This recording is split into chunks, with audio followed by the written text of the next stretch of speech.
Today, I'm very happy to announce that we've got William Fehrenbach, who has come back to teach us more about the Sugita method of joinery and using hand tools and jigs in order to do that. A couple of announcements before I turn it over to William. One, if you have not picked up your membership cards, I've been told, please pick up your membership cards. They're right on that counter right before you go out the door. So please make sure you get that.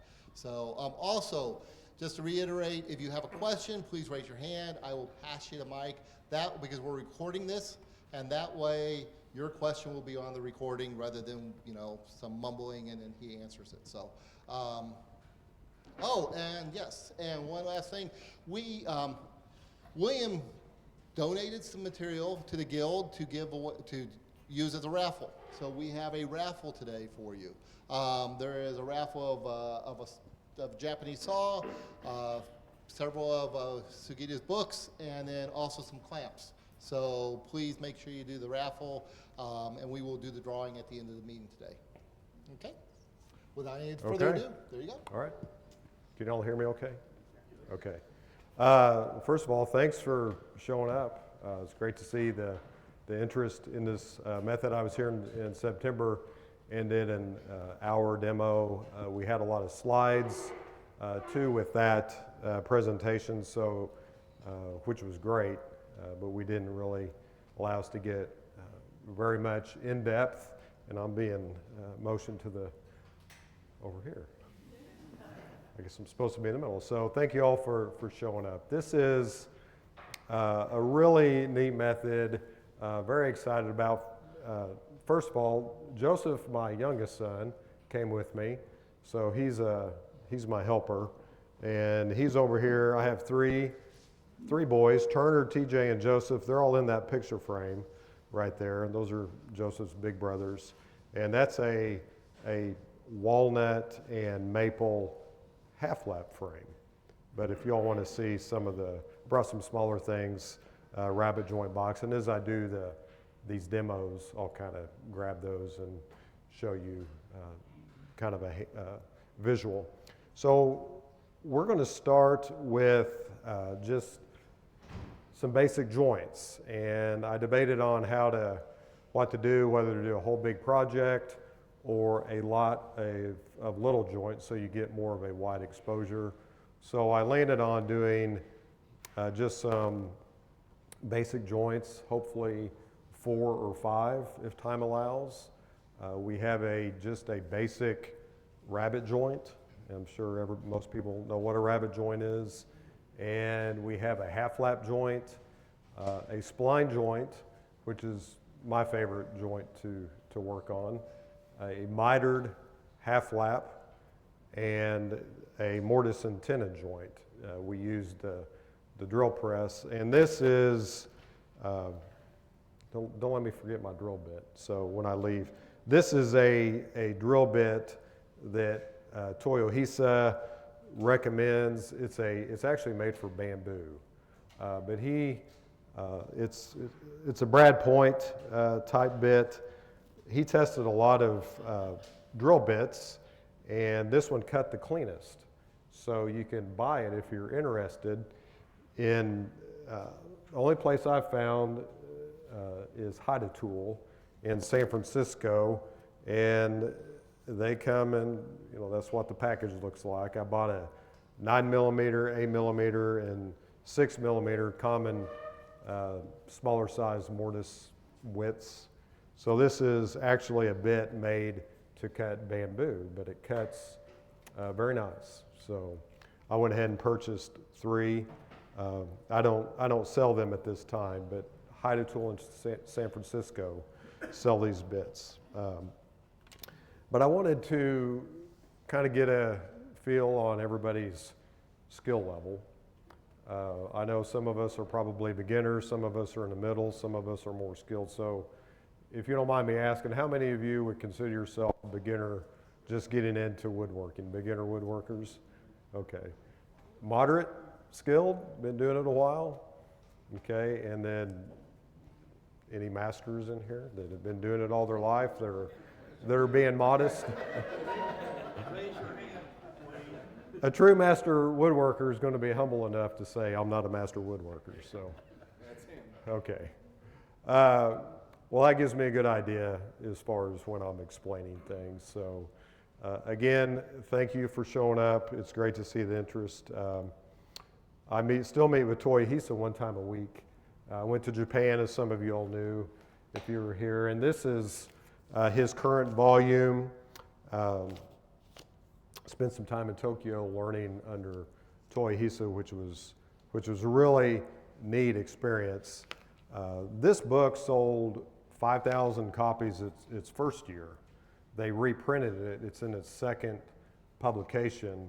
It's published out of the UK, but it's being sold at my website, Woodworking Minimalist, Lee Valley, Highland Woodworking, Woodcraft.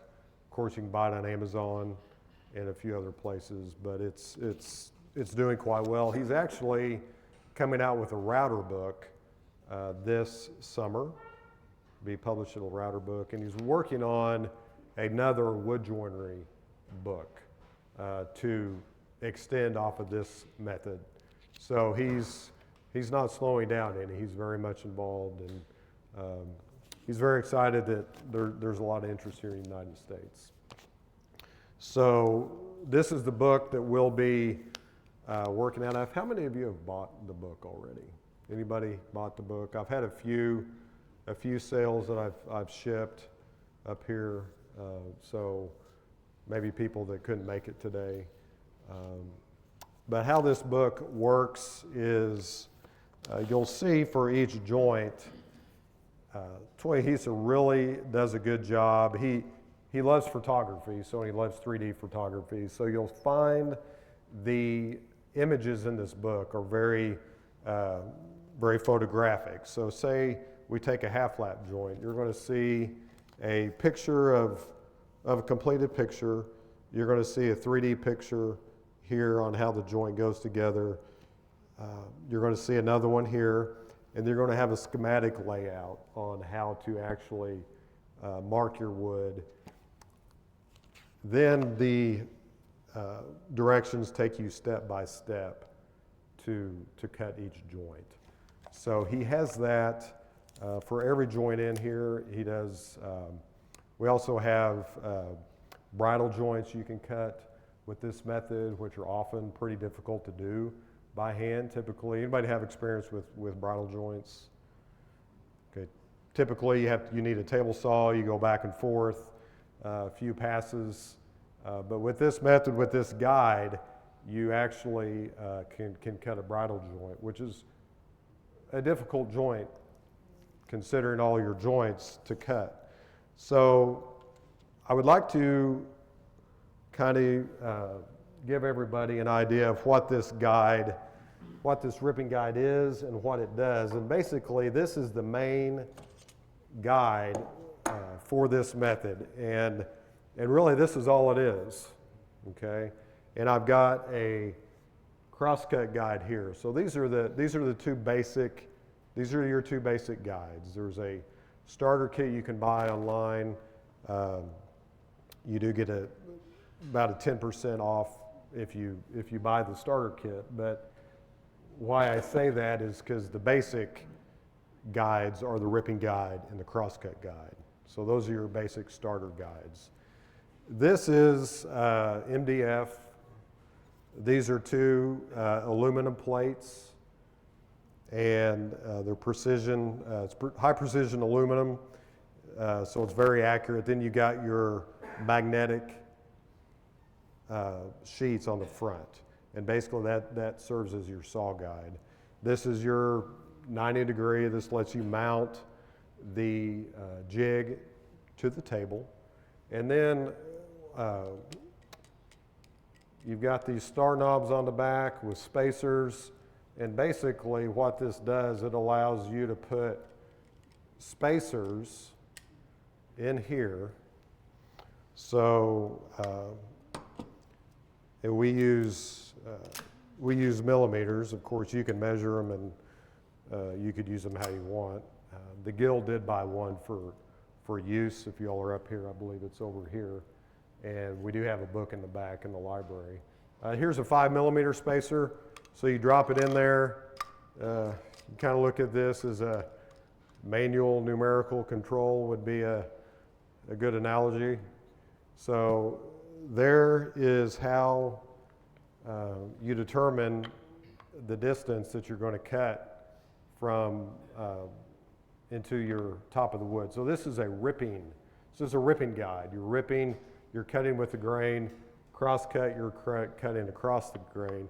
But basically what that allows you to do is determine where you're going to cut from the top of the wood. And the saw guide allows you to cut straight down. You do need a flush cut Japanese saw, basically. You can use a set saw. A set saw, you're going to shred your magnetic sheet because your teeth come out the side. The other thing a set saw will do is has a tendency to move a little bit. It could bring it off parallel. You want your cuts to be parallel, remain parallel. So the ripping guide with the saw guide and the flush cut saw allow your cut to remain parallel because you want it to be straight up and down. And your flush cut saw, this is a worn sheet. As you can see, I have a few scratches. I've used this quite a bit. So it's not uncommon you get a little maybe indentions, but a set saw, you'll actually shred your sheet up. You'll have to replace your sheet. And that leaves your saw guide, compromises the integrity of your saw guide. Where does the saw go? Well, I'll show you. Yeah, so that's a good question. It's going to adhere up here. Yeah. So another thing this has is let's see, let me find my screwdriver. Yeah, this magnetic sheet, actually, you're not going to adhere it to the bottom. Basically, your top and bottom sheet have to be the same thickness. Otherwise, your cuts will be off. So there's a fence on the side, and you can use this for right-handed and left-handed use. And it basically protrudes out. It's a little acrylic fence. And so you unscrew that, you tighten it, and then you take your wood and you're able to register that piece of wood up against the fence, and then you can start your cut. And then if you're left-handed, you can move your fence over to this side, to allow you to, because you'll need to cut this way. So you have that versatility. With, I'm going to demonstrate a spline joint after we do the rabbet and the half lap. But one thing that's really neat about this ripping guide is that it's got these holes in the back that are pre-drilled, and as you can see, there's 3 of them. I've only so far used one of them, but you can put this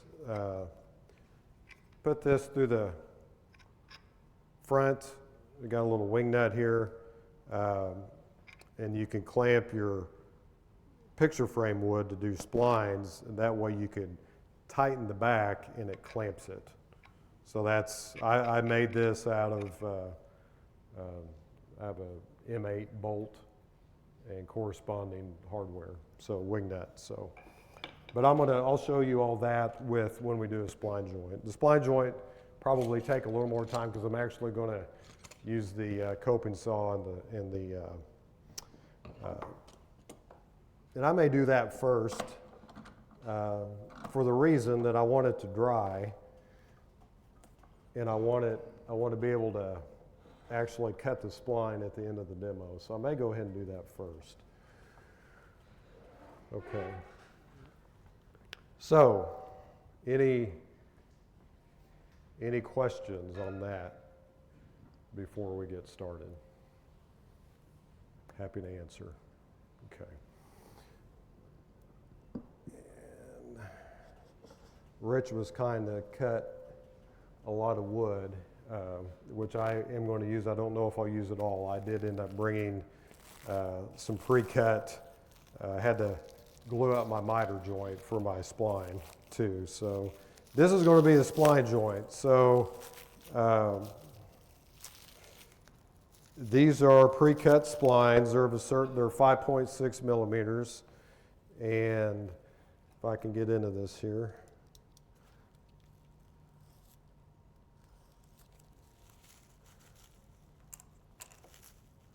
And this is a great little knife. Has anybody ever seen these? You can get them on for marking. Paul Sellers uses this knife, but I bought it. I really like it. So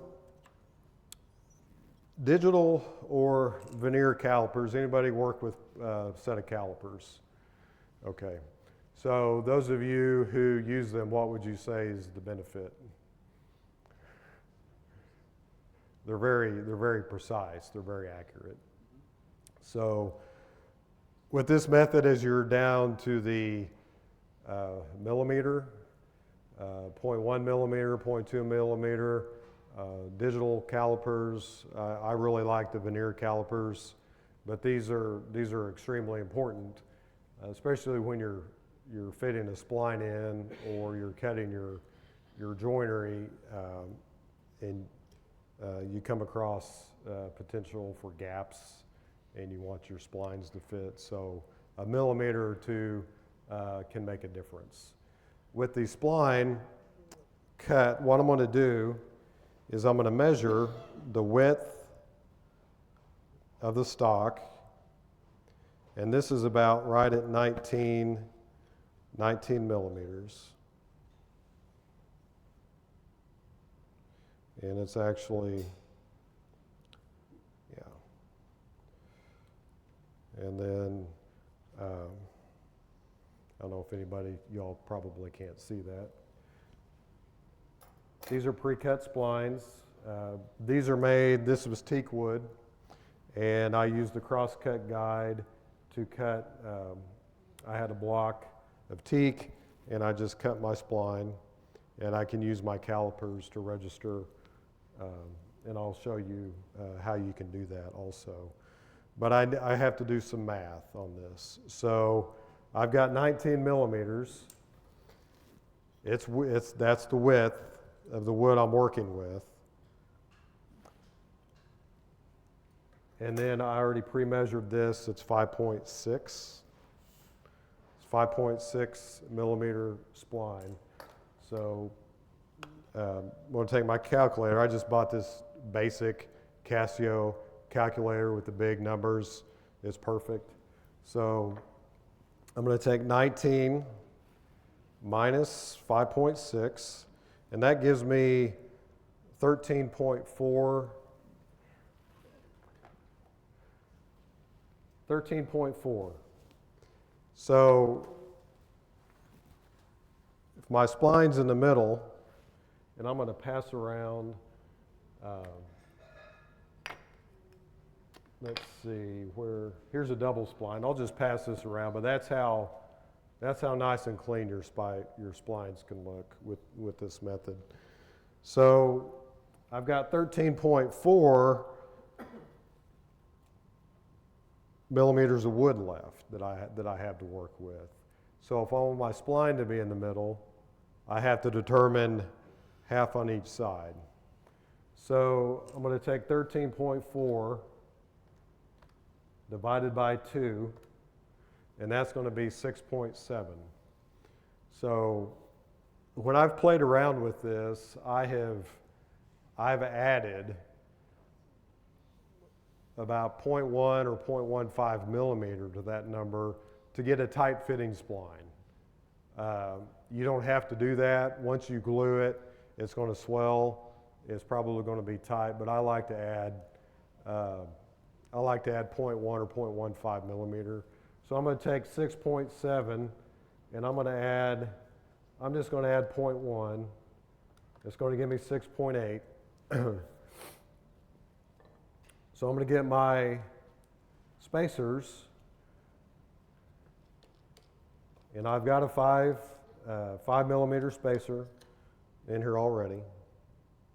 So I'm going to put the 5mm spacer in, and these come in various widths. I need to find a point. I need to find a 1. So here's my 1mm, and I'm going to drop that in there. And now I'm down to 0.8. So here's a 0.5. I'm going to put 0.5 in here. And then I need a 0.3.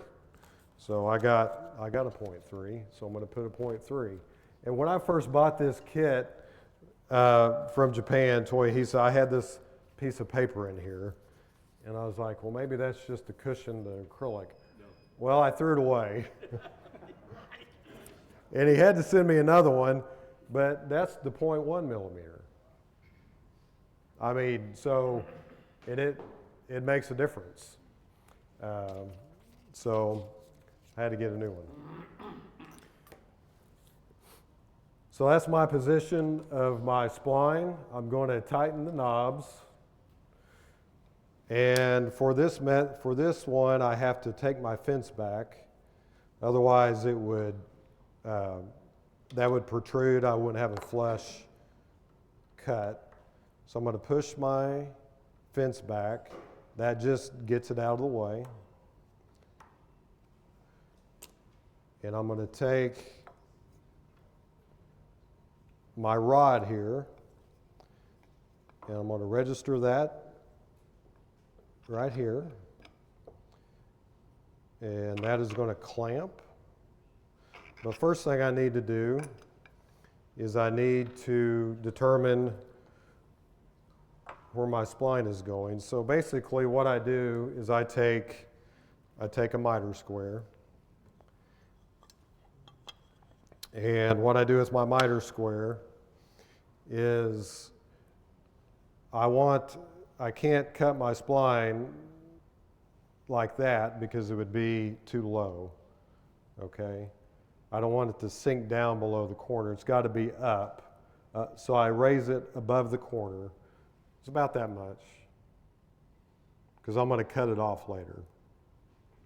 About 1mm or 3mm or what? I would say a couple. Yeah, and really just as long as you can finger it and you can feel it come up above the corner is really kind of what I do. So it's going to be like that. And then I just take my miter square, and I'm going to draw my line.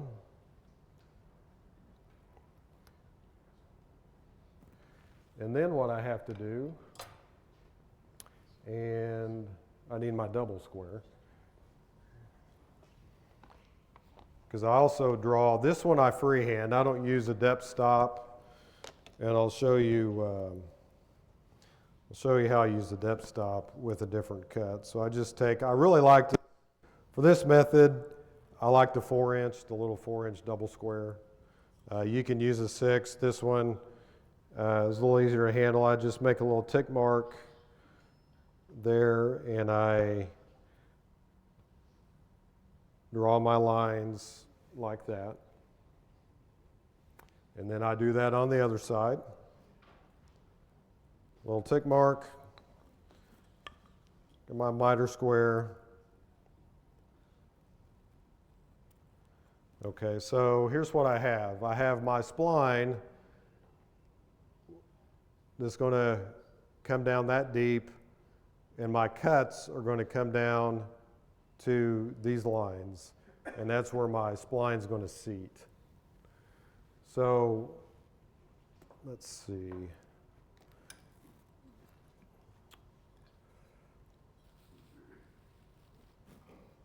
I need to find.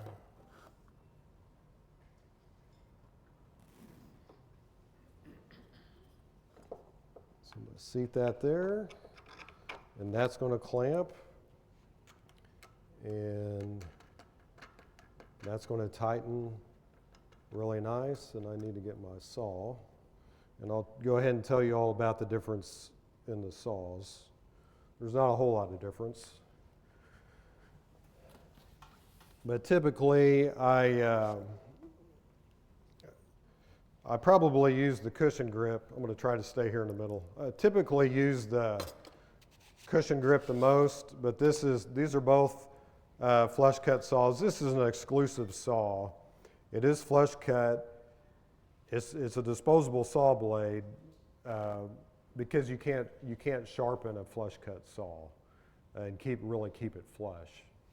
When you're clamping that down, when you are clamping that down, do you just eyeball that that's at the right angle, or you actually put a 45 in there to make sure you're getting the right angle? You know, okay, that's a good question. Since I have my lines drawn here, I try not to worry too much if it's straight up and down at 45, this way, because I'm going to eyeball it down to the line. I could use a depth stop if I wanted to, but on typically the spline joint, I'll just eyeball it. And if it's a little tilted, since you're eyeballing it, it's okay. Yeah.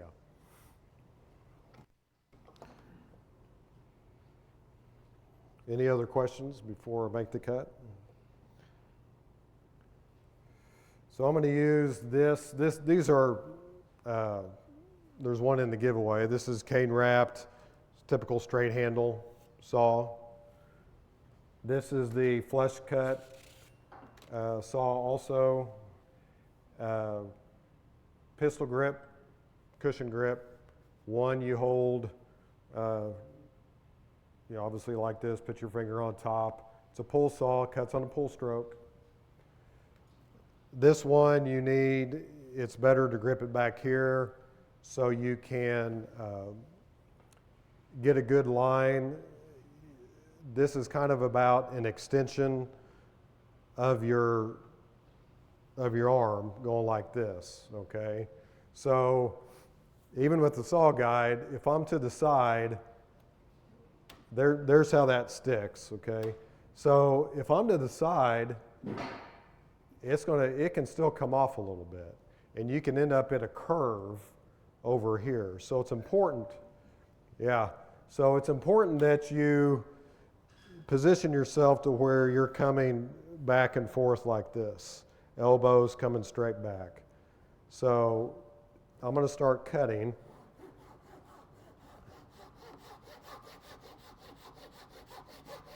And I'm going to focus on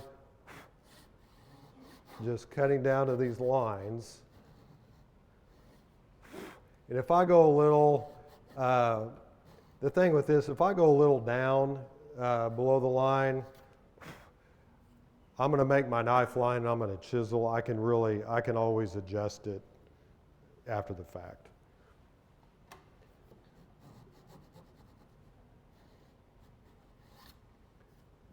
So there's my first cut on that side. And all you do here is you flip it over. Okay, there's my cut. Y'all can see just how straight down the cut is. That's what we're going for. And I'm just going to flip it. I'm going to tighten it back. And I'm going to do the same thing. I'll use this saw this time. The cushion grip. With the flush cut, you can see how quick this saw is cutting. This is an SPF wood. Obviously, if you're using a harder wood, it's not going to cut that as quick.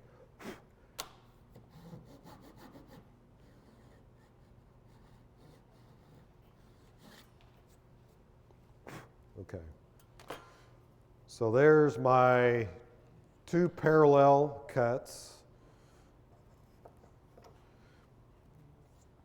And I have to remove that in order to fit my spline in. So I'm going to adjust my ripping guide. I'm going to move it over a little bit. And basically what I do with this is I just clamp it in here. And I take my coping saw. Everybody experienced with the coping saw? Yeah. These are real tight, I install the blade because with the method I'm using a pull stroke to where the teeth, I cut on the pull stroke. I could have installed it the other way, push stroke. The thing with the coping saw is you kind of got to estimate, give yourself enough time when you start cutting to turn it to where you don't get below the line, the knife line. And it helps to, once you start cutting, to cut fast and get the cut going.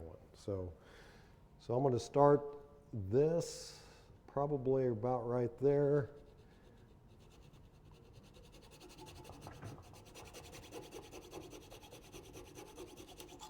Okay. And I'm going to have a little bit of chisel work to do. But my spline, if I did my job right, I should have went 0.15 millimeter. That's still going to glue up okay. But there's the spline. And that one will seat down in here. I'm going to go ahead and make my knife lines. And what I do, you can use any kind of marking knife here. I bought this Veritas that I really like. It's got a lot of meat on the registration part. You can buy them in the center. This one's got a lot on the bottom. It also doesn't roll off.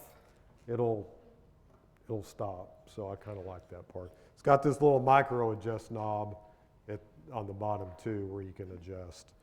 So I just take this and I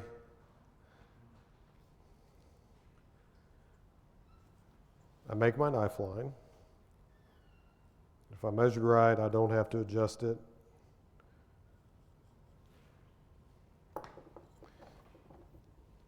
And then I have a thin chisel. You need to make sure your chisel is thinner than the slot.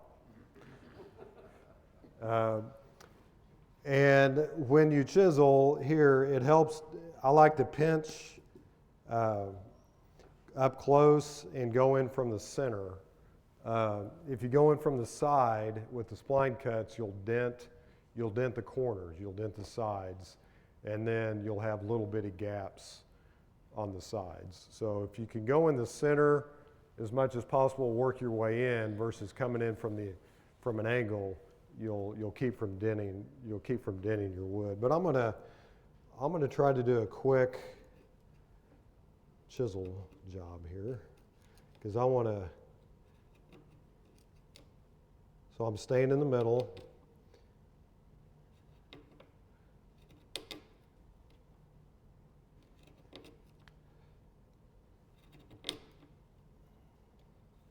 And sometimes this SPF has got some interesting grain on the inside.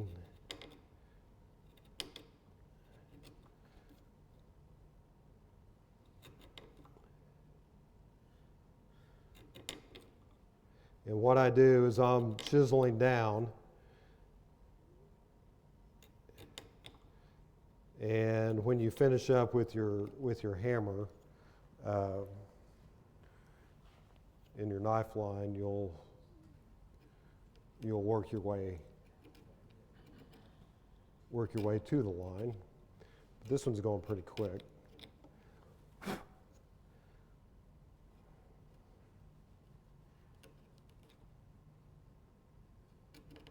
And my chisel is sharp. This, like I said, this wood, I don't know the best way to explain it, but it gets pretty choppy inside.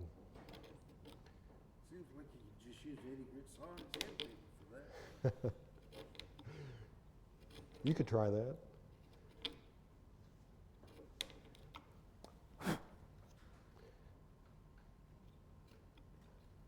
And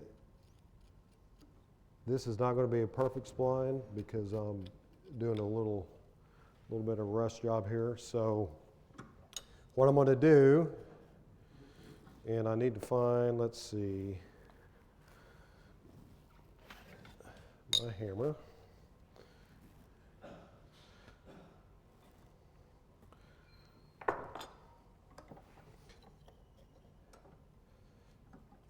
And I'm going to have to turn my back to you all real quick. I apologize.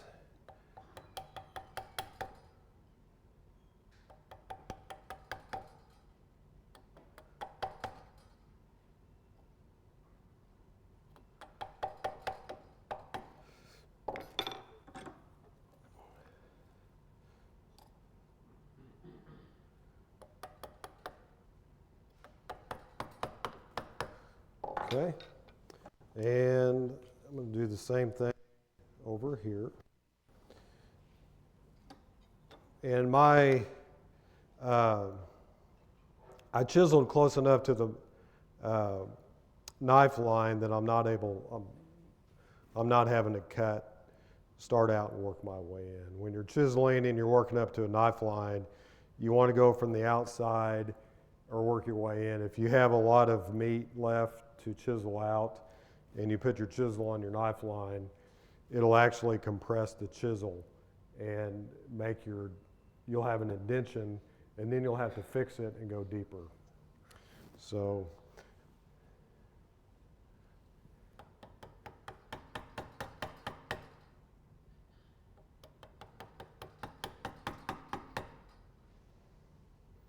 okay. So I basically got that somewhat straight for my purposes today, but I'm just going to continue to dig that out. I'm going to finish that. Sometimes I have a little bit of wood on the side that I need to work out. I need to be careful coming out the opposite end because I don't want to blow it out. So how I know that my spline will seat is I just take this, and if there's not a hump in the middle, if it registers one end to the other, then I know that I can register my spline. So that's how I kind of test to see if I'm ready to insert my spline. Like I said, if there's a hump in the middle, then it would rock, but this is registered on both sides. It's in there firm. So what I'm going to do at this point is I just take this glue and I use this little glue stick, typical glue stick. What type of glue? Well, I bought this in Japan. I brought it back with me, and I can't read the front. But it's a Japanese type Elmer's glue, yeah. But it's very good glue. Is it like type 1 Taiwan, or is it? I think it's comparable to a type 1 or a type 2. Okay, so I am going to seat my spline down in there. I'm going to put a little more glue.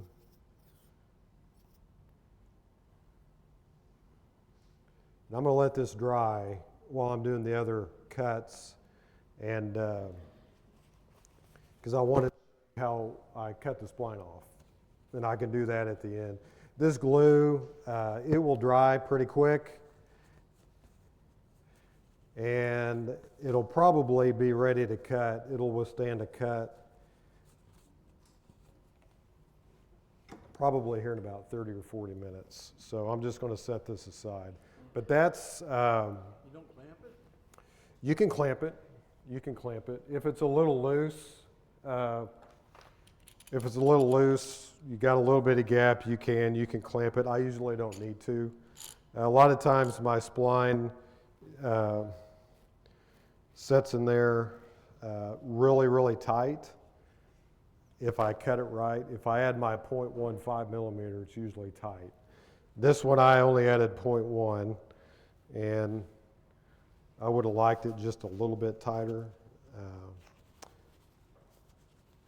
And I may leave that clamped actually. So that's how you do a spline. So you have to measure your wood, you have to get the thickness, you have to know your spline width, you have to subtract the width of the spline, and you divide the rest in two, and that determines your spacer width, and then you can make your cuts. And this will cut, those of you who made splines, how do you usually cut your spline off? Use table saw before putting the 45s together. Yeah. So we're actually going to use the flush cut saw. It cuts it off real nice.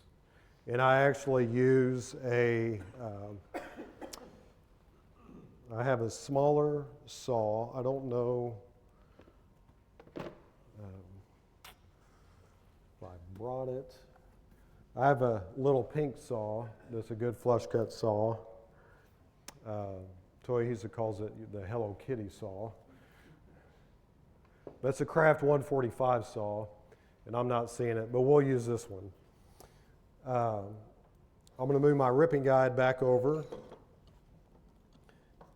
and we're going to do a rabbit joint now.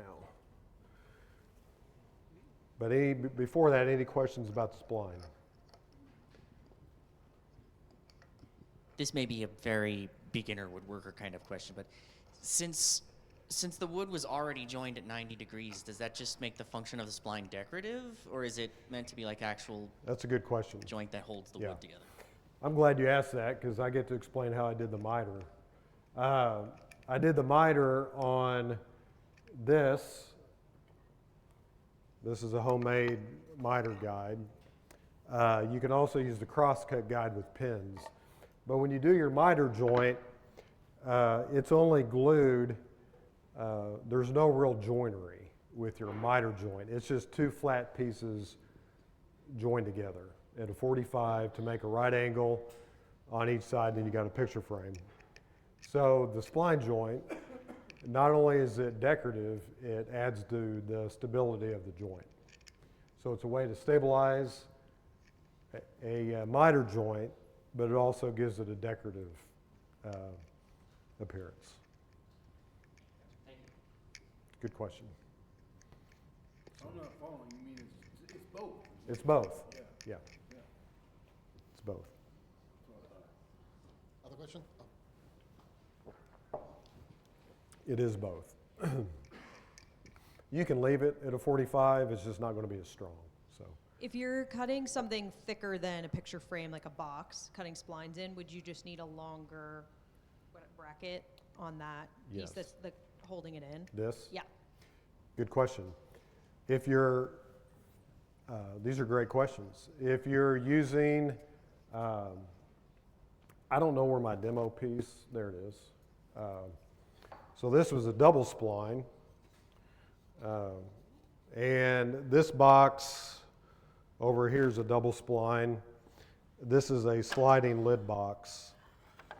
And I ran into a problem with this box with just this. So what you need if you're doing, picture this, if you're working double splines or a thicker piece and just was doing one spline, you would need to create a rod holder with two more rods. And I'll show you why. And it does need to be longer, because this would be a little short, because once this is going to come out more, so I could try to use this, but this isn't going to go all the way through. So with the ripping guide, you've also got these two holes over here. And if I took a drill, I could just drill straight through and I'd have a hole here too, here and here. So especially when you're dealing with, when you have a box bottom on and say you're making a spline box, you can't put the rod through the middle because you have a floor on the box. So if you put a rod on each end, it's going to come out to the sides because it's going to be cornered, okay? And then your rods are going to be down here, okay? So you can't really, but even then if you got a box, if you got your floor on already, you'd have to figure a way to move it down, or probably better just to leave your floor off. But with wider wood, you need wider rods, longer rods, so you can fit the shaft through. Does that make sense? Okay. Could you move those initial holes, two on the side, move them up so you bring your corner up to the bottom of the moving fence? Yeah, you could. Say that again? Okay, so if the box has a bottom in it, you can't get the rods through. Right. Could you move your holes up so that now they're on the outside of the box You could. so that the miter is still in contact with the sliding fence? Right. Okay. Yeah. Yeah, that was a little more complex to explain, but yeah. Any other questions?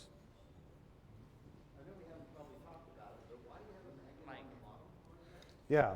So the magnet on the bottom gives you the same thickness as the top. So when you're doing your measurements, like if this is a 1.5 millimeter thick, and you had that off, when you do your cuts, it's going to be off. Just construction. Yeah. Yeah.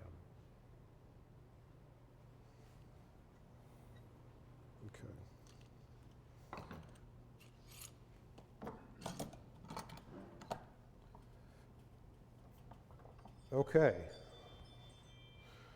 Any other questions about the spline or? But they are decorative. You don't have to have them, but they do add to the stability of the miter cut. Isn't a biscuit joint just pretty much the same thing as the spline joint? Well, your biscuits are going to be hidden. Yeah, like a mortise and tenon joint, they're going to be hidden. But biscuit joints, that's a type of joinery. It's very, very effective. Yeah. Typically can't make them by hand. You have to have a biscuit cutter. Yeah. I was hoping you'd show me to do it by hand with that. I haven't got the hand biscuit cuts down. So, we're going to move on to the just a simple rabbet joint. So, first thing I'd like to do is show you how the length stop works with the crosscut guide. So the crosscut guide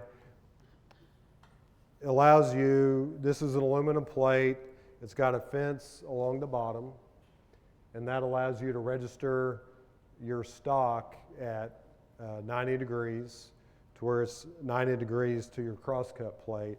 And basically you're just going to, same thing, you have your saw guide, it's going to stick, and you're going to cut down till you finish your cut. So if I want to cut these two pieces of wood the exact same length, what I'm going to do is I'm going to register my link stop, which is basically just a hook. I've taken two pieces of wood and I've glued them together. That's all I've done. But this one needs to be under because it's going to come below the top of the bench. Because when I register my wood, it's going to be a little bit lower.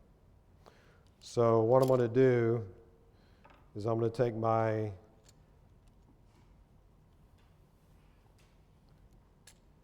length hook, and I'm just going to clamp it right there.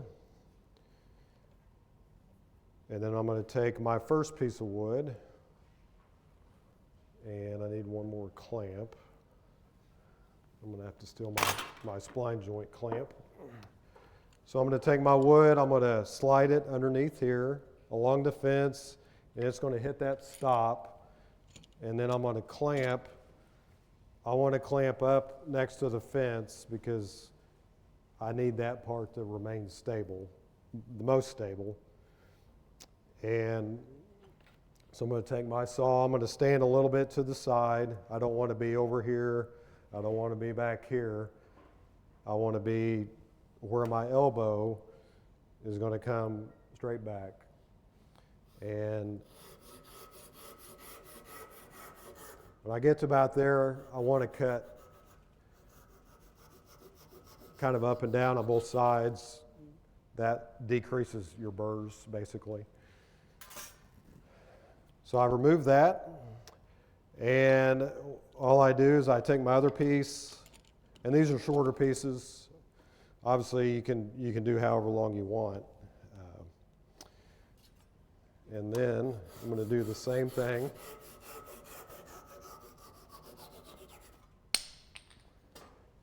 So that's how I use this crosscut guide to cut two pieces of wood that are exactly the same length. Okay, so you can use this for a lot of different types of cuts. Some people use those for chop saws. They'll have miter saws. They'll have a little stop on the end. You know, same concept. But that's how you cut your two pieces at the exact same length.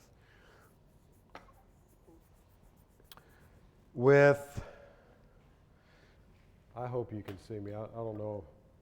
Okay, they've got the camera moved, I think. This is a rabbit. This is a rabbit joint box. It's a partial rabbit joint box. And what I've already done is I've already pre-cut a couple of the rabbits, and we're going to use the concept of the link stop to cut our sides. This is just walnut. I love working with walnut. And what I've done here is I've made two rabbit cuts. This will be an end of a box. This will be pretty similar to this box that I made. And these are great little boxes. You know, I use them for, pins.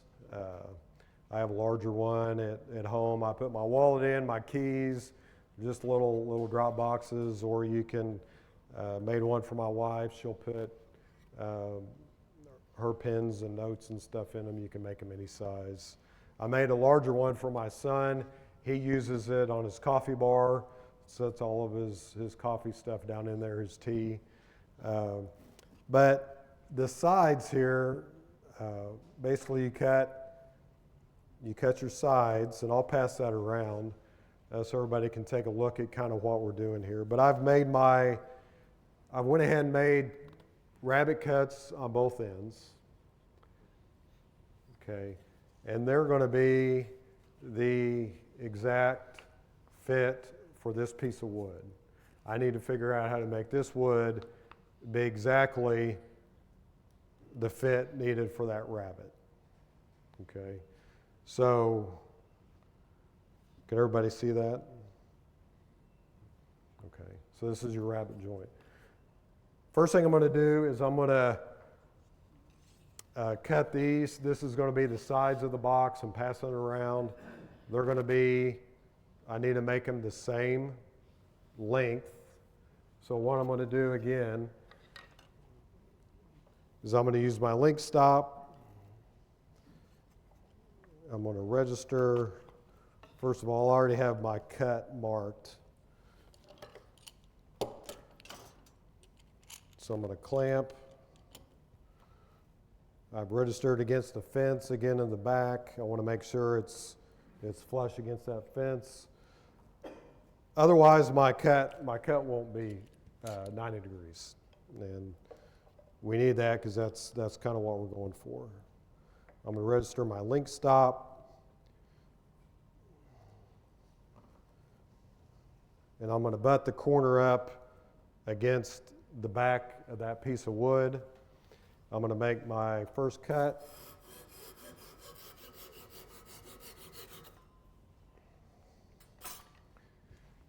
Okay, and there's my first side. Okay, this is just poplar, thin poplar. Makes a real, my opinion, real beautiful contrast with the walnut. Same thing with the maple and the walnut picture frame. So I'm going to use my link stop again. I'm going to make my other cut. So I have my two sides that are exactly the same length. So that's simple. So I have to determine, I've already cut this. That's one side of the box. So I have this piece of walnut, and I'm gonna have to figure out how to do the same thing. So first thing I need to do is I'm going to do two cuts to make this rabbet joint. I got to do a rip cut, and I have to do a cross cut. So to do my rip cut, I need my calipers again, and I'm going to go down. Okay, this was registered like this. So I'm going to have to figure out how to go down, do my rip cut exactly down to this point. Okay. To do that, I need to know how thick this piece of wood is. So what I'm going to do is I'm going to take my calipers, and as you measure on each end, measure in the middle. This is about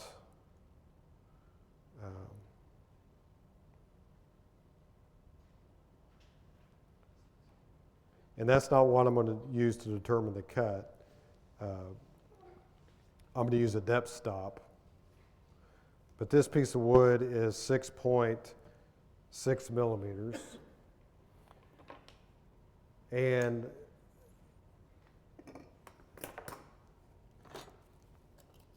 what I do is I take this little registration piece,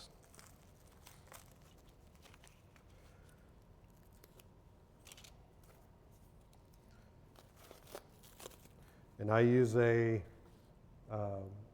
popsicle stick for a depth stop. This is a popsicle stick, tongue depressor, whatever you want to call it. That's my depth stop. So what I do is I take my saw, and this is a piece of MDF, and this is a little fence. These are embedded magnets, and it'll hold my saw. But basically, I take this piece, 6.6 millimeters. I know how thick it is.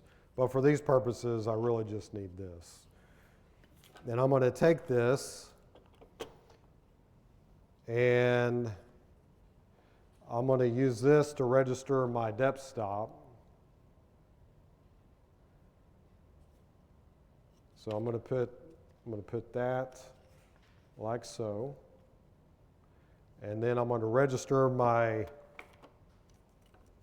depth stop. With Sugita's method, we use double-sided tape quite a bit. So I'm going to put double-sided tape on the back of this tongue depressor.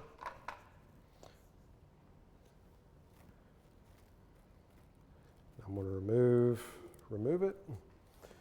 And this saw has a curvature. I want to make sure the middle point, the low point's in the middle. And I register this piece of wood, press my tongue depressor up against that. And that's how, there's my depth stop. That's how deep I'm going to cut. So that's how simple that is. So here's my first rabbet joint. Okay, I've cut both sides.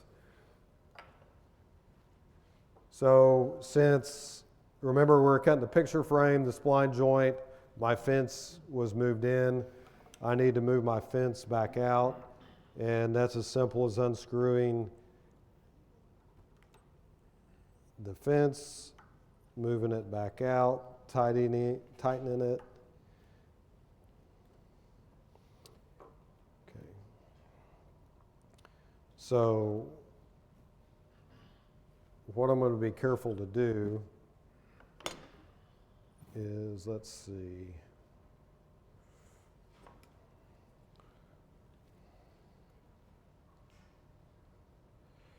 I had set that out on my first cut. I'd set that out at about 8 millimeters.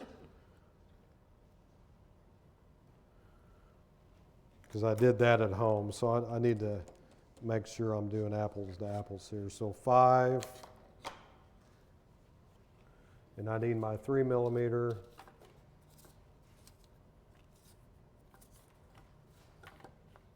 So there's 2 millimeter. So I got my 5 in there, 7, 8. And that should be pretty consistent with my first cut. So I'm going to register my walnut. I'm going to do it right there. So for those of you over here, I'm going to just put it a little bit. I can put it right up against the top part. I like to leave just a little bit of gap because I like my saw teeth to start a little below. So I'm going to clamp from the back.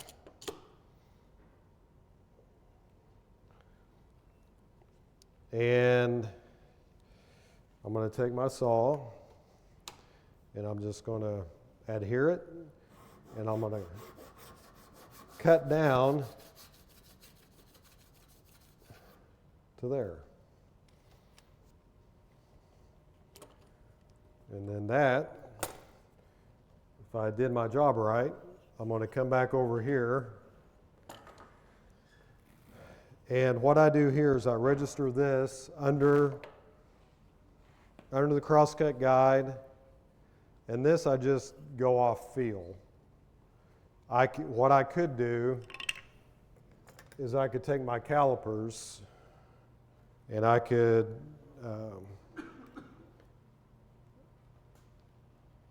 register this at 6.6, and I could determine my cut position by registering the calipers on the lip like that, and then just push it up against to where it stops. I could do that.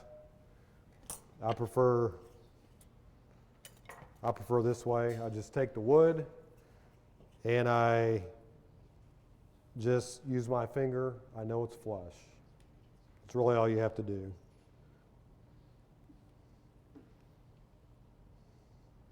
And it's about as effective. And if it's 0.001 millimeter off, you can take your block plane and plane it down. So, okay, so that's registered.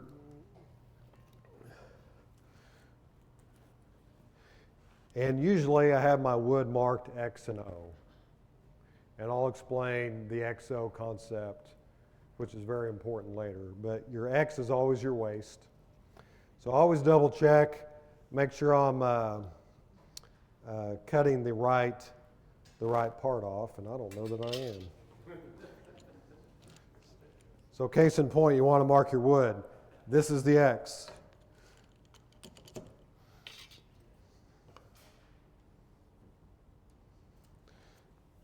And sometimes you catch yourself like that. So. But that's why I double check. Check twice, right?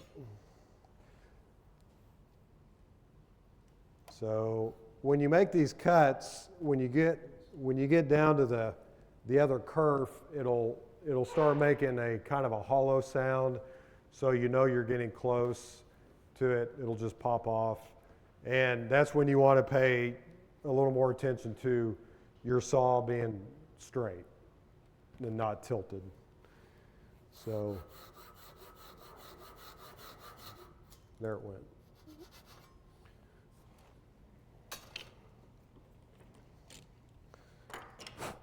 Okay, so, and that is going to fit in there just right. So, and you can see how pretty that contrast is with the walnut and the poplar. For me, I really like it. So, so who wants to try the neck? Who wants to do the other side? Anybody want to come up and try? I think the director of training should do it. Rich?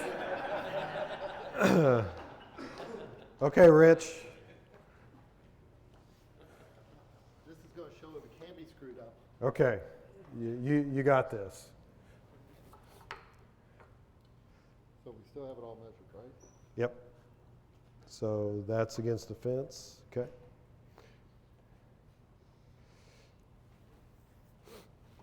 And your depth stop's set, so you just start cutting. Pictures. And you're a little bent there, so you want to step back. There you go. Because your elbow and your cut need to be.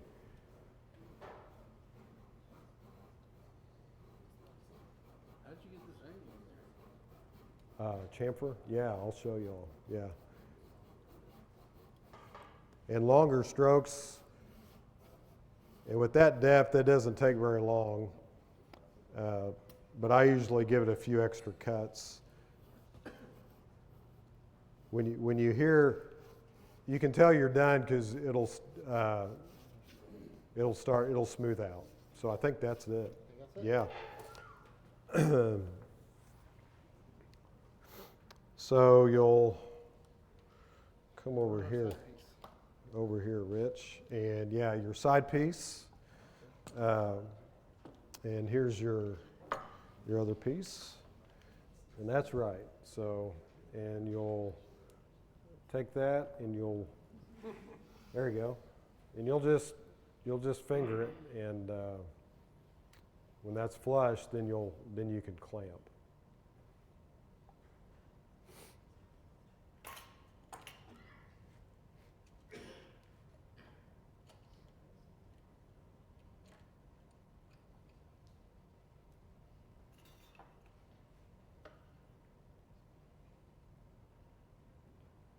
That's a good idea to double check. Sometimes I leave the clamp a little loose so I can maneuver it, but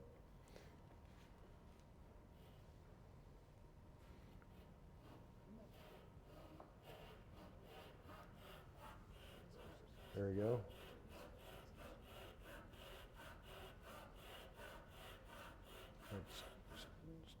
Straighten out your saw about like there, and I would just keep cutting, and it'll pop off.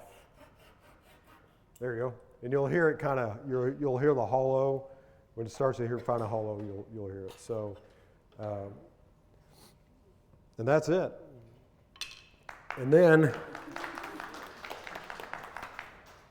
so you'll have your two sides.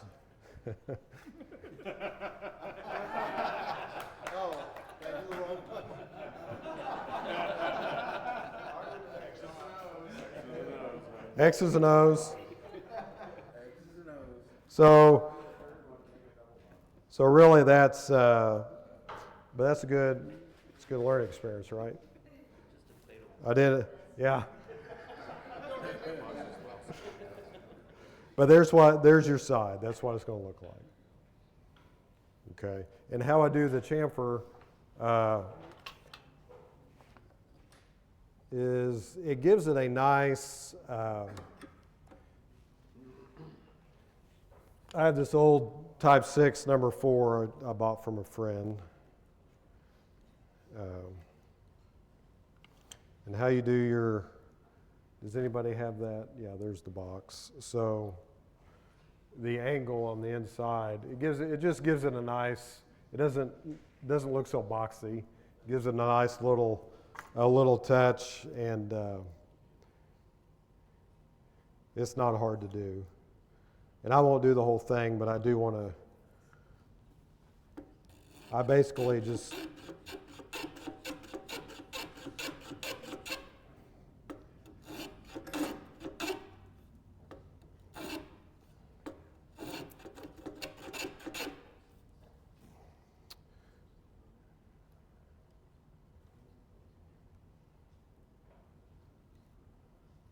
gotta sharpen my blade a little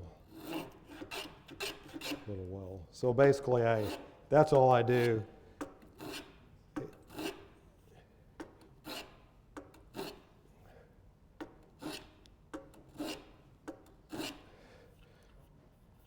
And I like using my jack plane.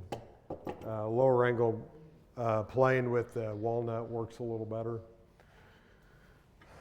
The number 4 is just so easy to handle. And that's really what you do with that. And there's your chamfer on the inside. It went that quick. And then you just you glue up the sides. And one thing that you can do for your floor, once you cut your floor out, is you can just take these dowel rods and set your floor on the bottom.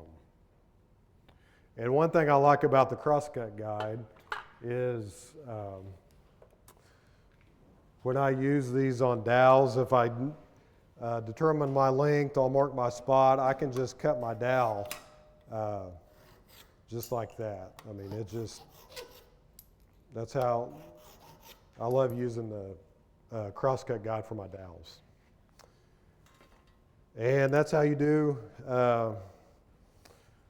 your rabbet joint box. And then you just glue your sides together, clamp each side, take a clamp it from there, and let it dry. You need to cut your floor out. It's probably a little bit challenging to get your floor exactly right, but I usually cut my floor a little wide, a little long, because then I can always plane it down to the perfect dimensions. If I cut it too short, and then I go to put my liner in, sometimes it doesn't set like I want to.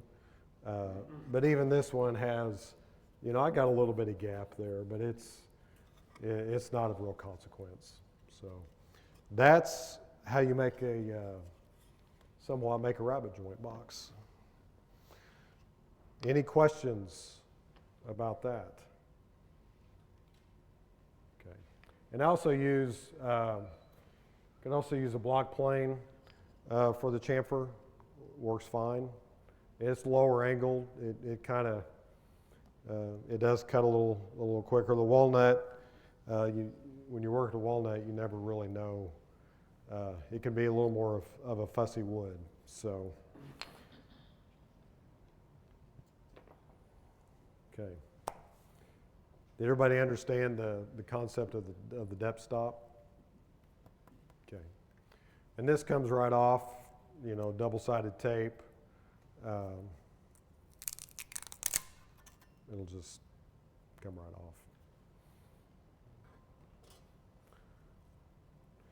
Removable, if you're using double-sided tape, use removable double-sided tape. Unremovable, harder to move. remove, and you'll have to use mineral spirits, Lycra or something to get it off, the adhesive. Okay. All right. So any questions about the rabbet joint? Okay. How are we doing on time? 3:15. Okay. I'd like to show everybody a mitered half lap. And this is a mitered half lap. So I'll tell you what, let me show you a half lap first, because then you probably understand a mitered half lap a little better. A mitered half lap is obviously a half lap and a miter cut together. So the half lap, let's see.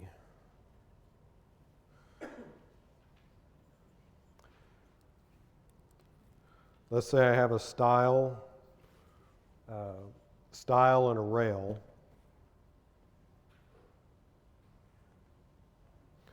So they say industry standard is the stile is dominant. That means it's going to, the non-waste part is going to be in the back. You can do it either way. It's really personal preference. But your stile and your rail cut, you're going to, I'm going to leave the, and this is your X and your O methodology. And with Sugita's method, the principle is if you see the area marked O, you enter a saw blade spacer.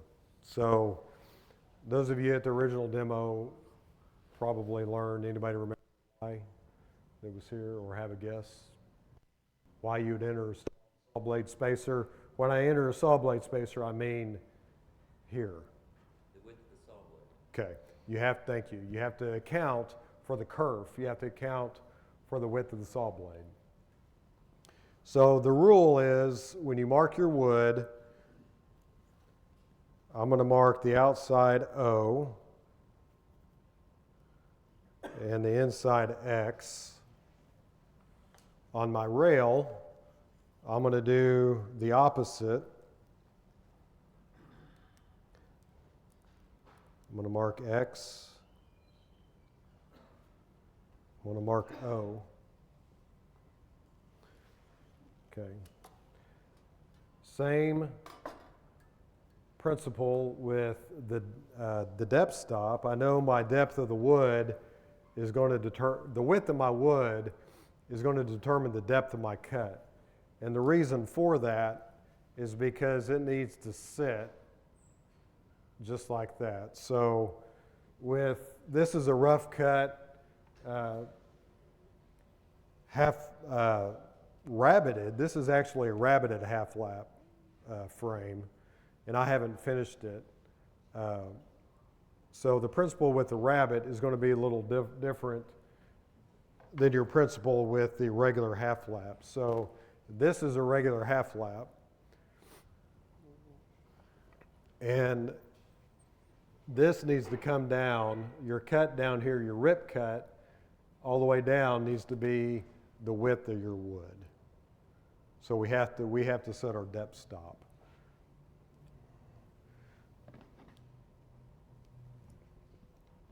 My kids don't always run around with their shirts off, but they did when they were younger. So we're going to do the same thing. We're going to register. Again, this is going to be a deeper cut because the width is more. Okay. So let's see.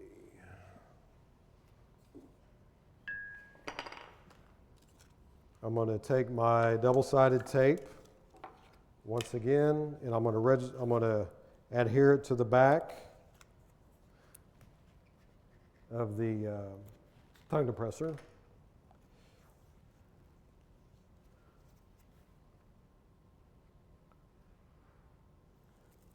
Peel it.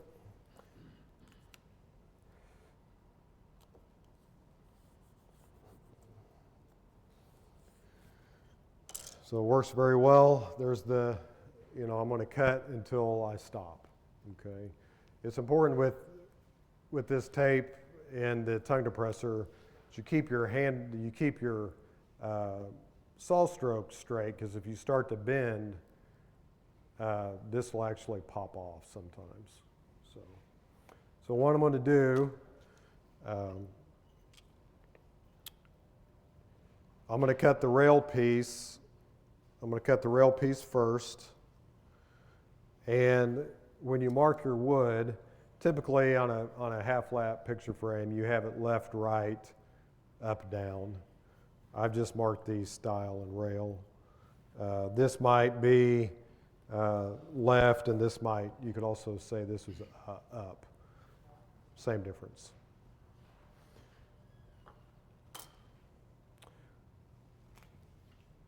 But the front of each piece, one important component is the front of each piece when you're doing this needs to face out. So you want to mark the front of each piece so you know which piece it is. But when you're doing your cuts, it needs to face out. And that's because you're staying consistent around all corners. And when you start entering your saw blade spacer, if you don't pay close enough attention, you'll end up making a mistake. So, and that was my fault, Rich, wherever you're at. So, okay, so I have my fence out. I'm going to register up here with these deeper cuts on this wood. I like to clamp a little far down. If I clamp up here and I start to saw, probably my saw blade's going to bind. So I like to clamp down, usually about there, tighten it, and then I'm just going to start my cut. And that cut pretty quick.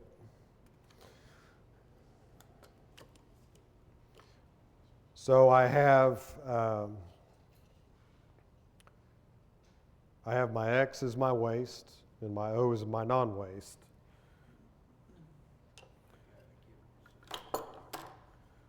So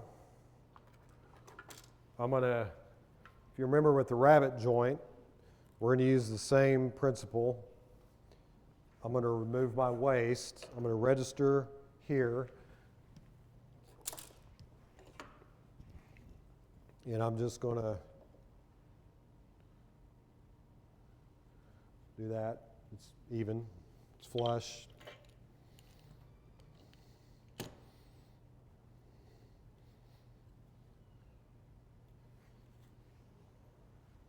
Double check.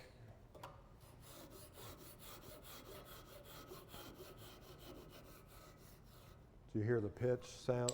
Oops, sorry. Sorry about that.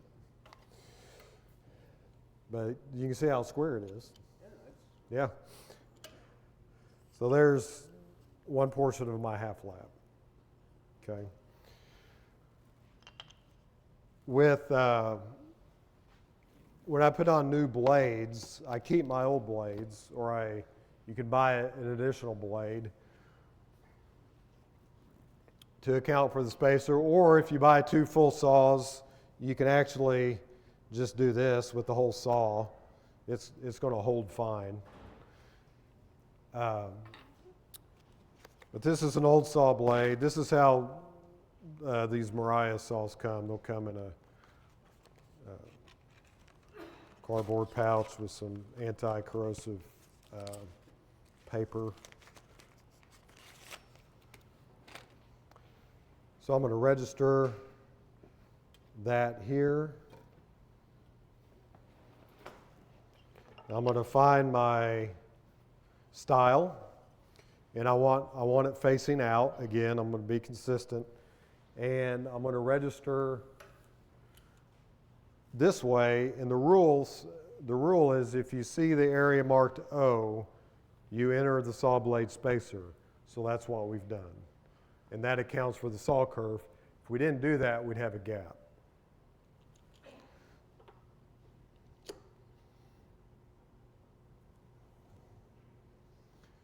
So same thing.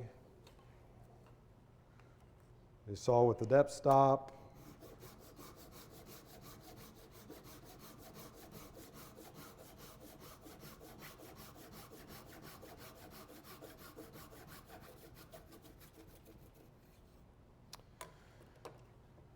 Unclamp. And I'm going to come back over here, and I'm going to cut my waste off. Okay, I'm going to do the same thing. Register that here.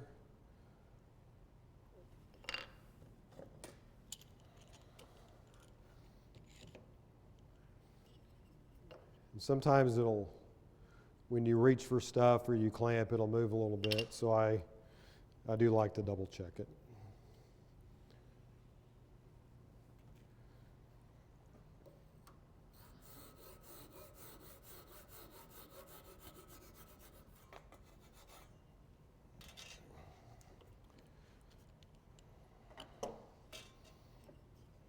Okay. So you've got your stile, your rail, and there's your joint. So that's how you do a half lap. So you can, it's advisable that you plane the inside of your wood on the insides before you glue up. Otherwise, it's going to be real difficult to plane. So it's advisable that you, if you want it planed, to go ahead and plane before you glue up. But you can see how nice that turned out. So again, XO.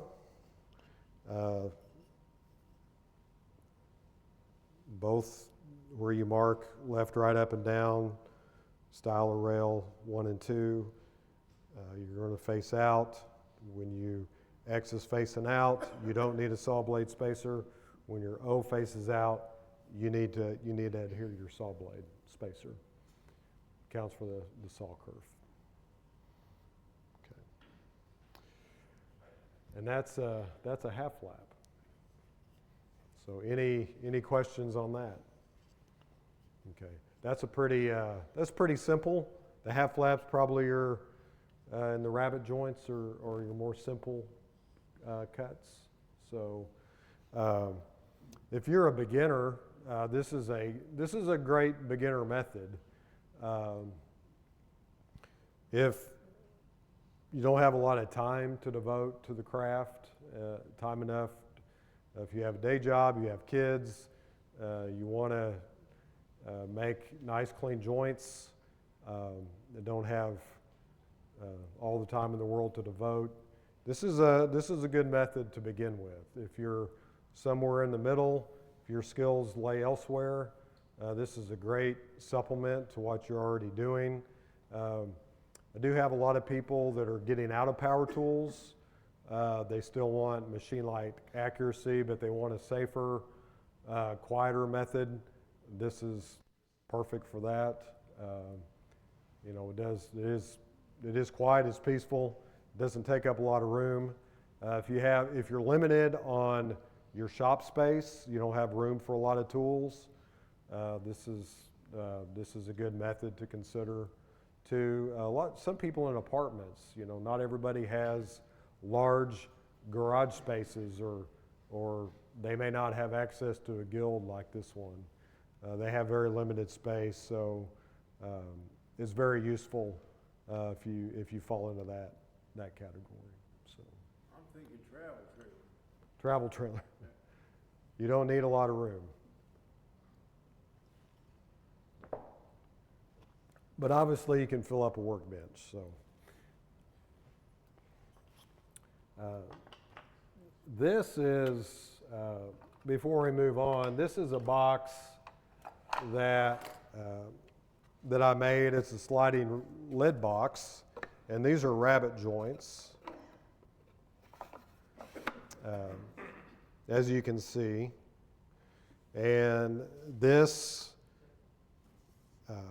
floor is embedded And what I did was, if we have time, I may demonstrate, but I took a plow plane and did grooves on the bottom, 5 millimeter deep and 5 millimeter in, and I was able to embed my floor to this box.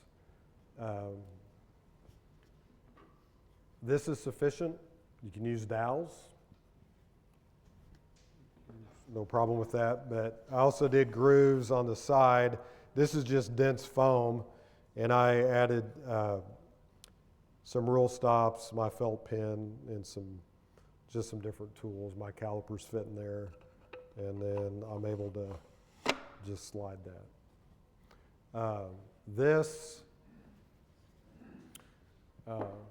Well, I'm going to need that. This is the same concept. These are rabbet joints. This is another just little sliding lid box. The floor on that is embedded, and you make your top and bottom grooves with the plow plane, and it's going to be the widths of the groove are similar width of your floor and top, and but I'll pass this around. But that's your walnut, and this isn't maple. I think this is just a whiteboard that really turned out nice.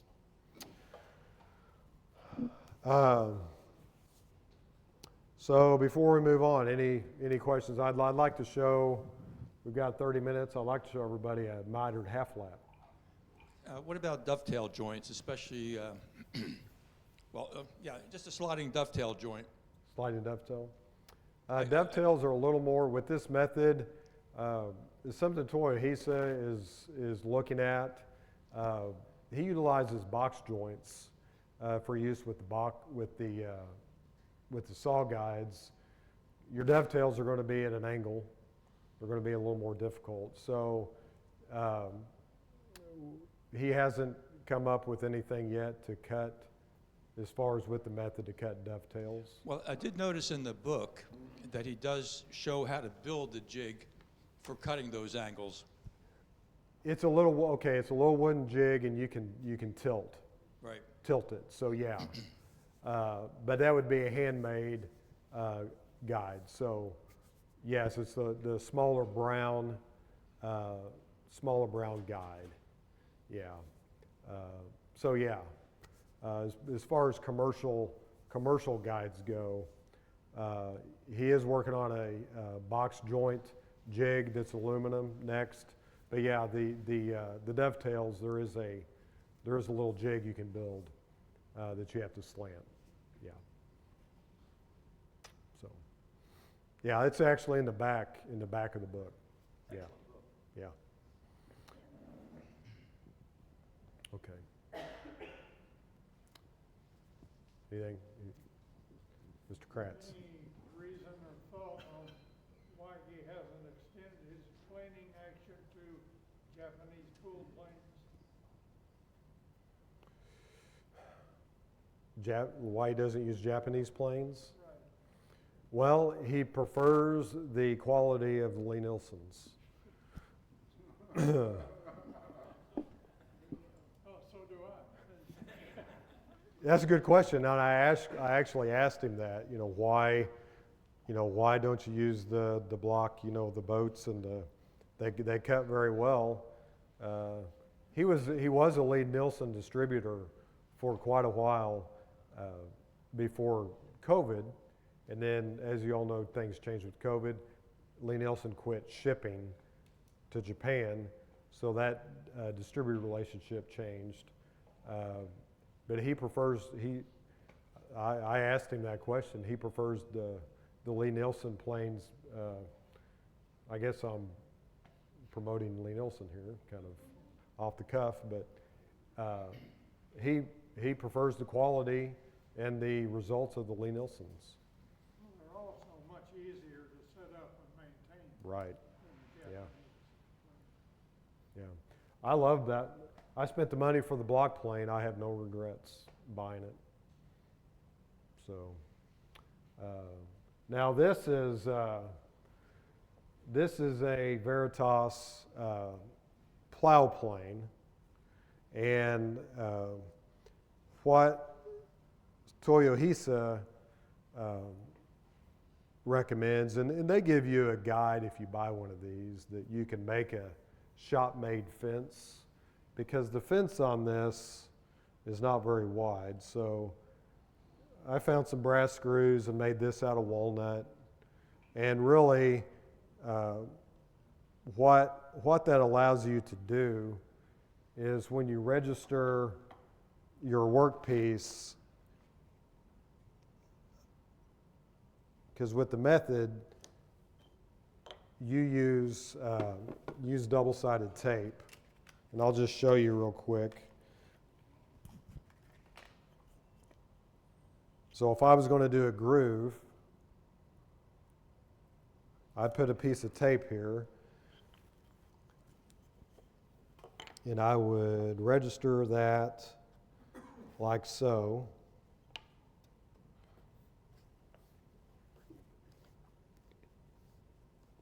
And so that is adhered. I would probably also, this is a little impromptu here, but I'd probably get me a portion of a tongue depressor. I would put a piece of tape on it.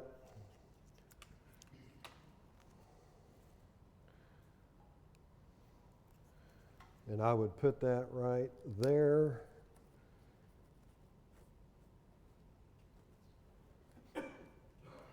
And sometimes with this double-sided tape, you need to, once you press it down, it's going to adhere. I'll go ahead and do this. Show you a groove. So I'm a little bit up, probably 5 millimeters up. I don't think I'm going to hit. So I'm going to lower my blade.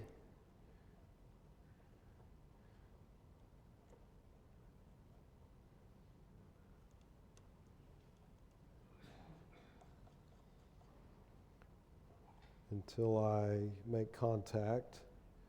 I'm going to tighten that, and I'm going to start from the outside in, and I'm just going to keep going. And this is my depth stop on the, so I'll go down that deep.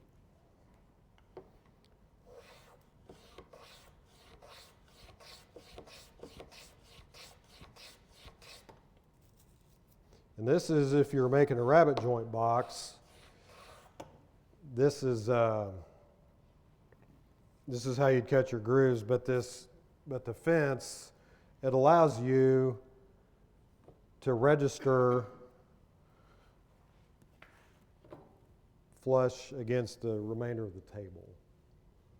So you get a more stable registration of your plane. You could do it the other way. Without this, but you would see that this is the fence you're stuck with, and it's just going to rest against this piece of wood, and it's just not going to be as stable. So the wider fence allows you, it's going to register all this.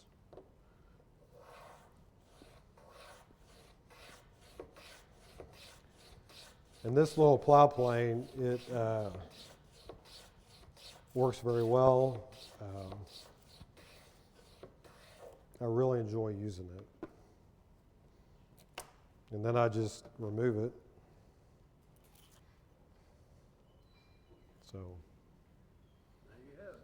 that's it. And you can make some nice bottoms for your box. That's your groove box. I mean, and that's with the boxes, that's how you embed your floor.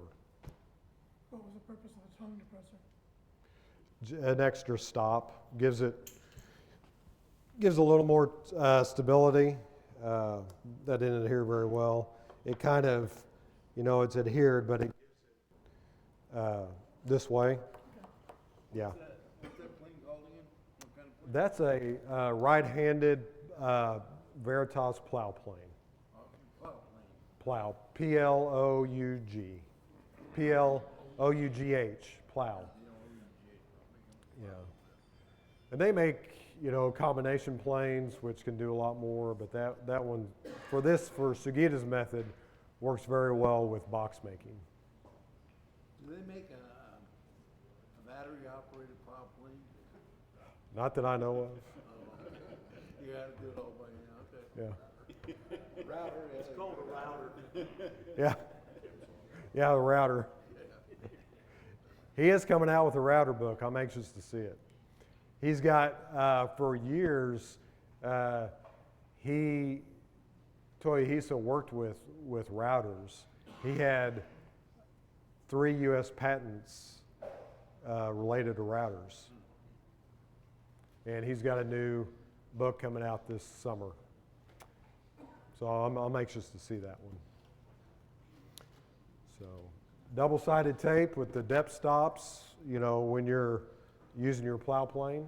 Is it effective? If you were going to cut longer stock, either direction with crosscut or whatever, can you, if it's longer than your saw, can you put a depth stop on your saw and cut along, or how do you do it? Right. So, if I'm understanding you correctly, if you wanted to cut That's 3 feet long, this 3 feet long, or something, well, you can. And in the back of the book, he shows you how to make a saw guide with larger magnet. It's a long piece of wood, I'd say about like that, about that thick, with magnets embedded. And he actually uses a set saw with that jig.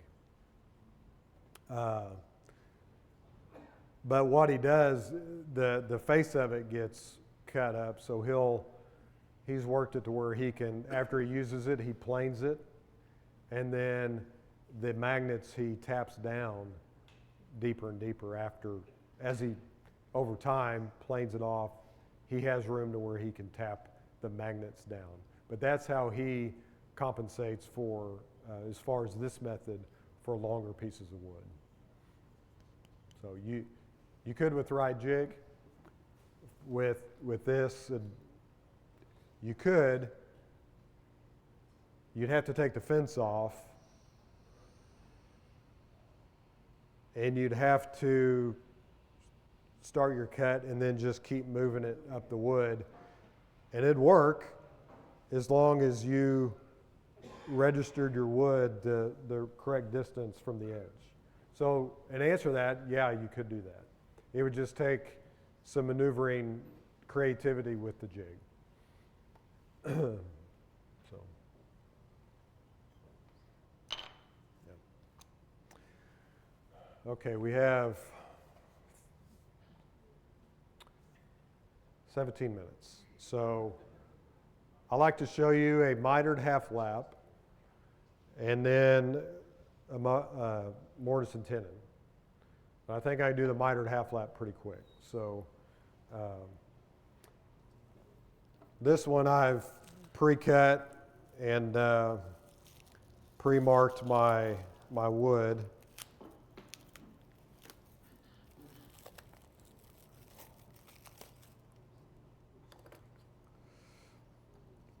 I'll pass this around. This is a mitered half lap. It's a miter cut and a half lap cut, and I'll pass that around.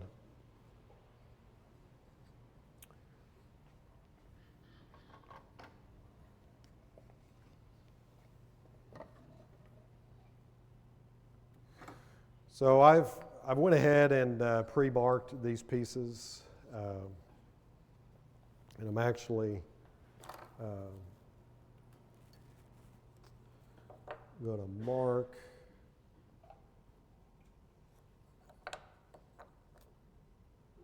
down to my cut line.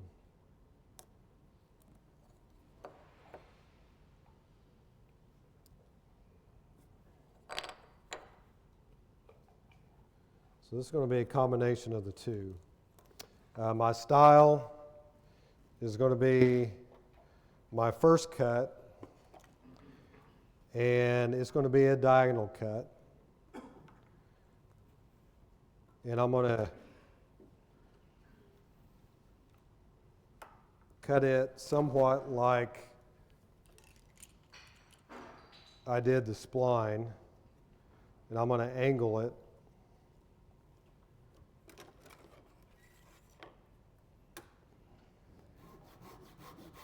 I'm going to leave my depth stop on there.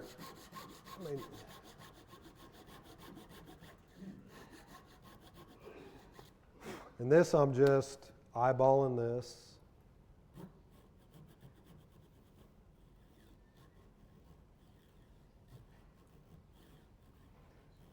This one is a little more complicated. But this is, Toyohisa actually sent me home with this. This is a shop-made miter and crosscut guide. With this one, we use what's called a T-stopper. And to register the work, register the wood onto the guide. And we have found with this particular cut, so I've made fence here, I'm going to slide that under there. And we have found with this cut, if you enter the saw blade spacer width, which this spacer that goes in the ripping guide is also 0.6 millimeters. So you'll have a little bit less to plane down and correct when you're done. You can do it either way. This one, you have less finishing to do. So I'm going to take my T-stopper. Basically, it's just this little piece of acrylic.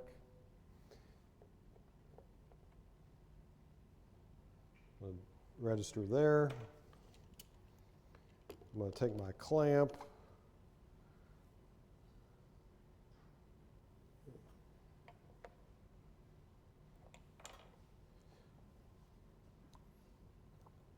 And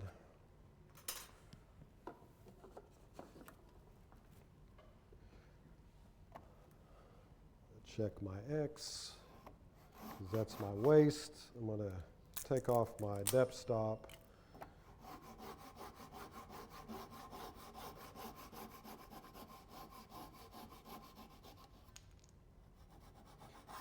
This cut, it helps if you chisel, you'll get some little fibers in the corner. When you cut at that angle, it helps just to take a chisel, clean that out a little bit. So there's my miter cut for my mitered half lap. What was the purpose of the acrylic? Well, we call it a T-stopper, and really it just helps you register this piece to stop it. It catches the magnet, the outer side of the guide, and it gives you a stopping point. So you know that you're stopping right where you need to stop. It's just a little hook that comes up, protrudes up, registered against the fence, and then you just slide it with the wood. And once you hit the T-stopper, then once you hit the corner, you clamp it. And that way you're cutting it in the right place. Yeah.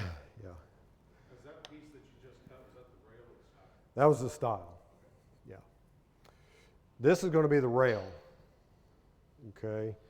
So our rule is going to apply. If you see the area marked O, you enter your saw blade spacer. So I'm going to enter my saw blade spacer. I'm going to have to bring my fence back out because this one I'm not going to cut at an angle.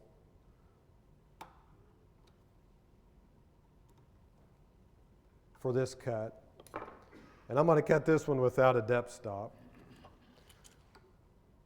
So it's facing out. I got O. Got my saw blade spacer. And just for time's sake, I'm going to just go ahead and cut this.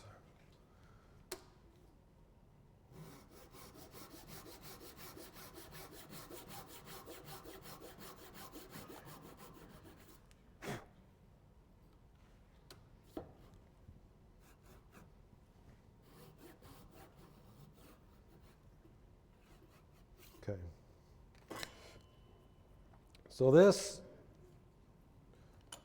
rail piece is a little more detailed because this is where you have your half lap cut. The style piece was your miter, but it was only halfway through. Your rail piece, you got your half lap, so you got to cut your waist off. So you got your X, you got to cut that off. So I'm going to take my other, I think by now you all understand how this works. You take that, you register,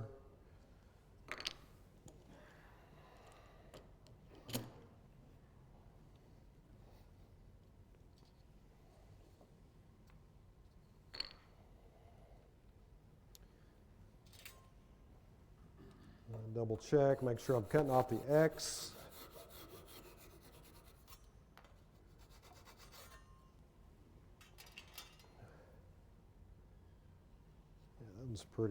Pretty clean. So on this cut, I've got to flip my guide, which is super easy if you make this auxiliary board. I'm going to take my T-stopper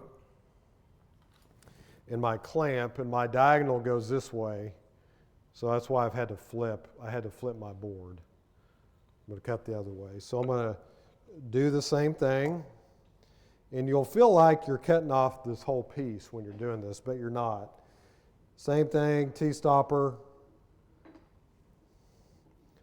I'm going to stop once it hits that.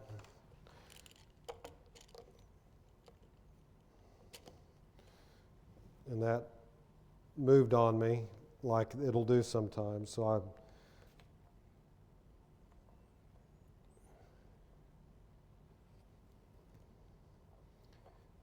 okay, so I'm going to cut this. Like I said, you feel like you're cutting the whole end off, but you're not.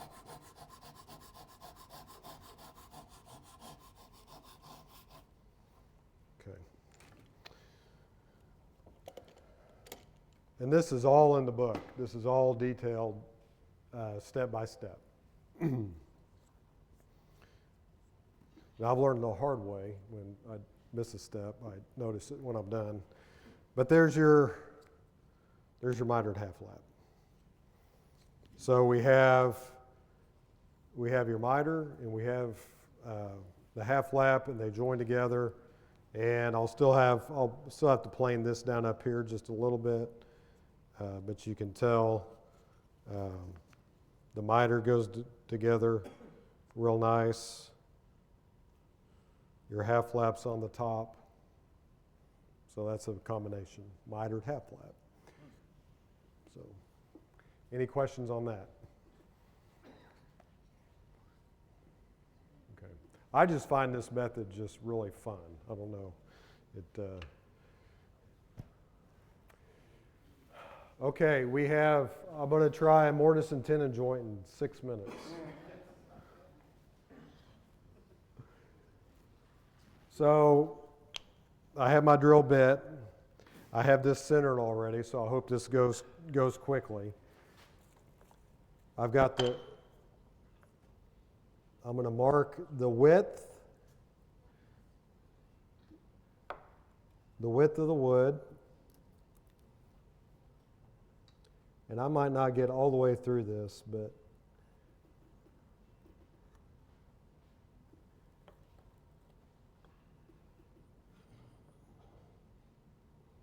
unless we need to go onto the raffle. No. Okay.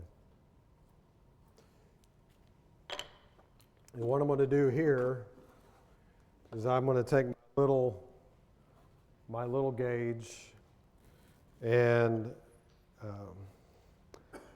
I'm going to mark this about my shoulders for my mortise about 5 millimeters in.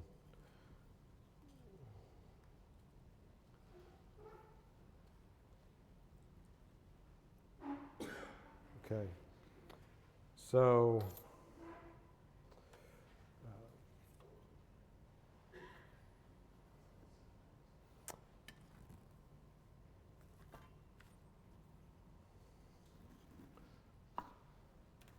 next,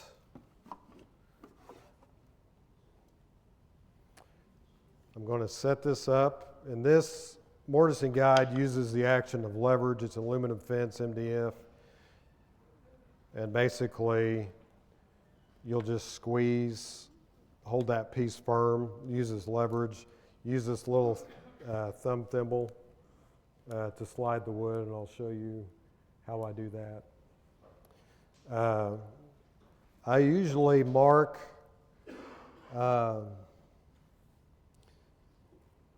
well, I may go ahead and mark this.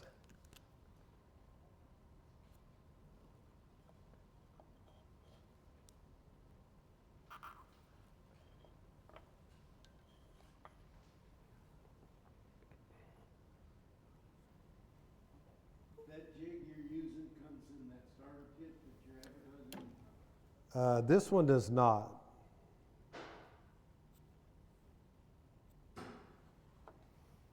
The starter kit comes with the ripping guide, crosscut guide, full saw, an extra saw blade, spacer, and a clamp. But not that jig. Not this, no. More than a jig, yeah. Yeah. So what I'm going to do is I'm going to turn this on. I'm sorry I have my back to you.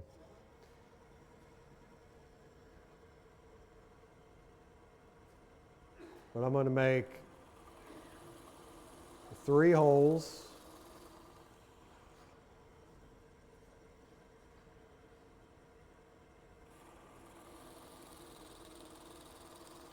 And I'm holding that with my hand. And you can, better way to firmly hold it is take this. You just got more leverage. You can hold it with your hand, but it's just not as stable. And so I've made three holes. As you can see, I have a little more work to do. So I'm gonna cut into these next.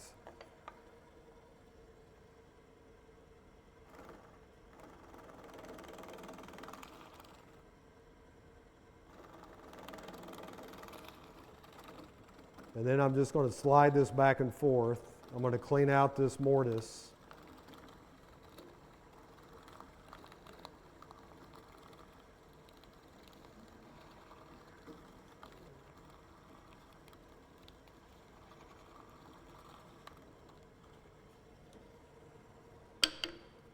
And that's my mortise, just made with a drill bit.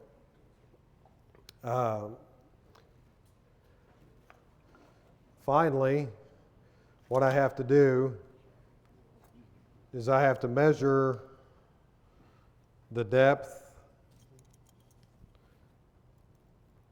of my mortise, and it's at 25.5 millimeters.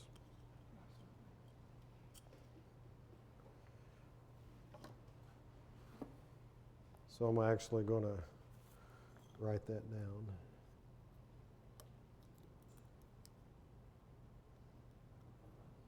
Okay. Next thing I have to do is measure the width of this piece of wood, and it's right at 19. I've got to measure the width of my mortise, which is 9 millimeters. So I got 19. I got to do my math again.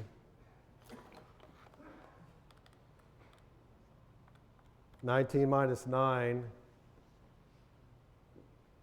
is 10.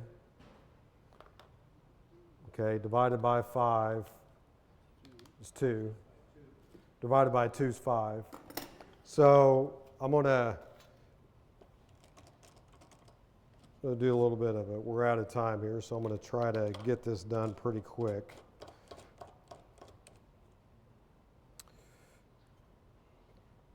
So there's my mortise. And I'm going to take my saw. Let's see, green saw. And I'm going to use my calipers this time to transfer the depth stop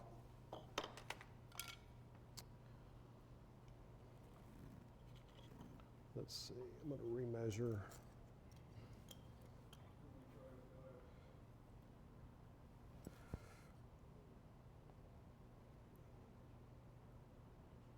And I actually need to go 2 inches. I'm going to do 24.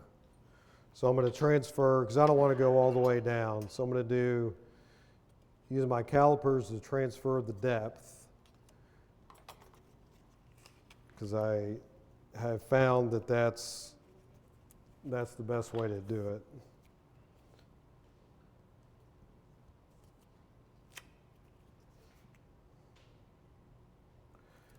So I'm just going to take my calipers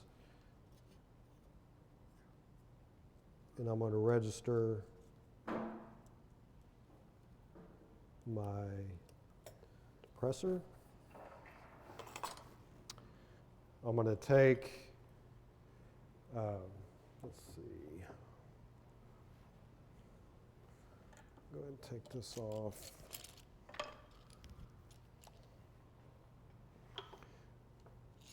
And I'm going to cut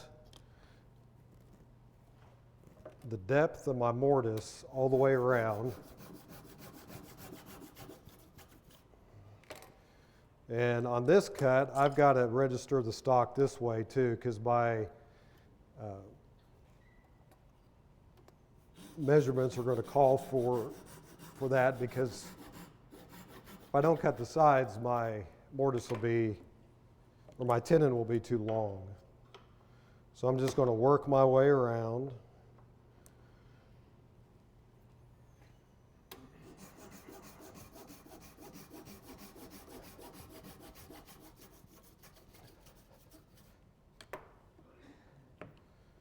Got one more cut.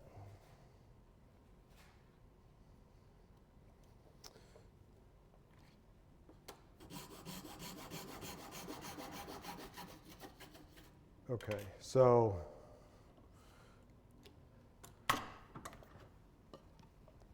this is a tenon cutting jig, and it's 2 magnetic pieces up here, wood, that have magnetic tape on it, 2 sides. This is a 90-degree fence. And basically, what I'm going to do here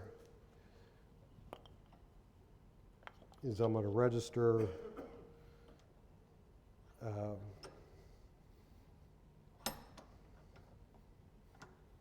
that. My calipers come in my depth, because I need that for this cut. I'm going to clamp, usually check again, and this will be the end, but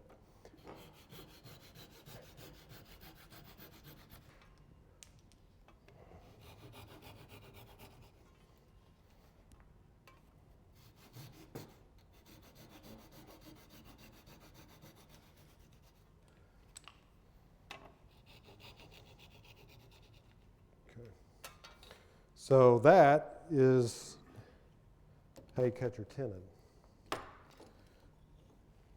So, and you do take some wood carving and you shave off the sides, the corners, and it'll fit right in there. So that's your mortise and tenon. So I'm glad I was able to squeeze that in. I'm 5 minutes over. Thank you very much.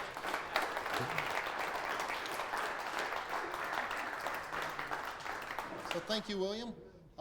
Imagine he'll stick around a little bit afterwards for Yeah, questions and all that. you bet. But let's get to the raffle.